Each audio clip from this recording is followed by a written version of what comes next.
Will the Bengals get past the Browns and improve to 6-3 on Sunday at Paul Brown Stadium?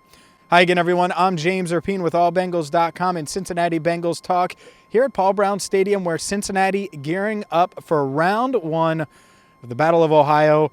They're trying to hand the Browns their fifth loss of the year. The Browns enter with a 4-4 record. Cincinnati, they're 5-3, and Zach Taylor's crew coming off of an ugly loss on the road to the New York Jets. And I got to be honest with you, I think that this is a borderline must-win, if not a must-win, for a few reasons. If you have to go into the bye 5-4 after that 5-2 start, it's going to really halt all that momentum that the Bengals built up. All the equity and excitement among the fan base is going to stop and come to a screeching halt, and that's not something that this team can deal with, and this is something that they can have.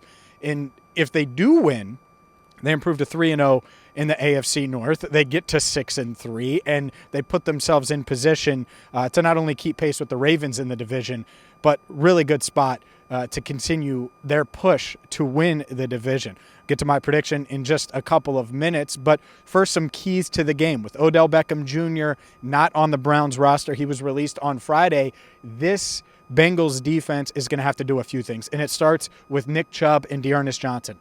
Stop the rushing attack. The last thing you want to do is let Baker Mayfield hand the ball off and let this Browns offense get into a rhythm. And as we saw last week, as good as the Bengals defense was through 7 games, they are mortal. They are human. And they got beat up by the Jets. We'll see how they recover. And obviously, they have to tackle better than they did last week. That is something that, honestly, they are probably kicking themselves for all the tackles that Ty Johnson broke and Michael Carter broke.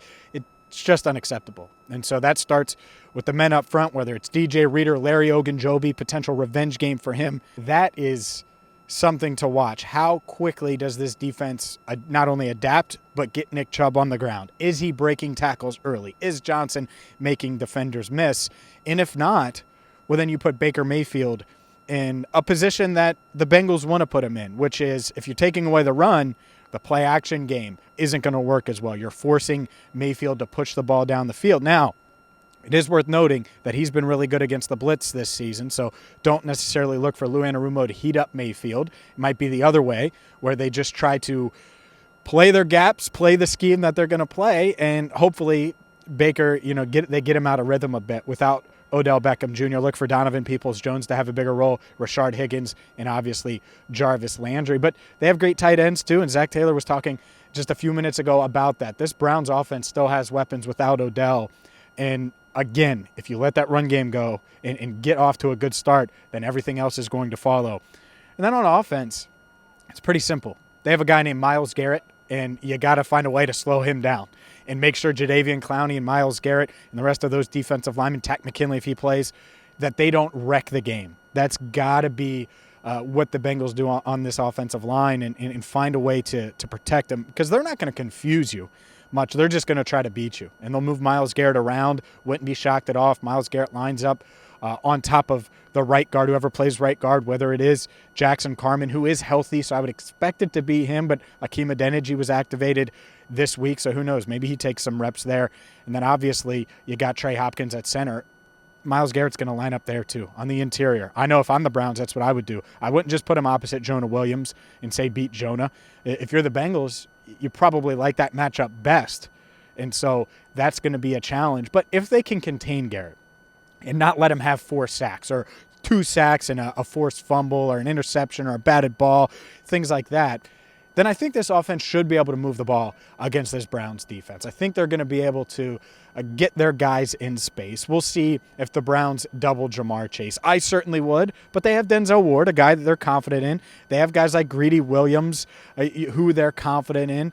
Greg Newsome II from their first-round pick that they're confident in. So they have guys that they believe can make an impact on defense and guard the Bengals wide receivers. So that's the other part of it. But I think Joe Burrow in this game is going to be so dialed in. And you watched how he responded in round 2 in these AFC North games. Lose to Pittsburgh last year, blown out. Plays them on the road this year. What does he do? He beats him. Lose to Baltimore in an ugly, ugly loss last year. His second time against the Ravens, he beats them. Last year, he did play the Browns twice, lost both games, but he played at a really, really high level. The Browns beat the Bengals 35-30 in Cleveland in week 2, and then in week 7, Baker Mayfield completes like 22 in a row, and they win 37-34, even though Burrow put the Bengals in position to win that game multiple times in the fourth quarter.